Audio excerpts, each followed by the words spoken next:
Hi, this is Heidi from Garden Crossings, and I'm in my garden today with Clematis Roguchi. I just love the nice velvet purple color here, the cute little bell-shaped blooms. These here have been blooming for at least a month already. It's mid-July, and I anticipate they're going to go for another month. They are one of the longest blooming clematis in my garden.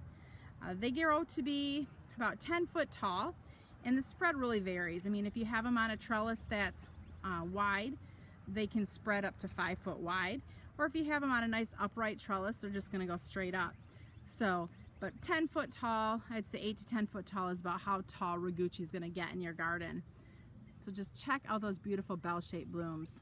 This is Heidi from Garden Crossings with Clematis Roguchi.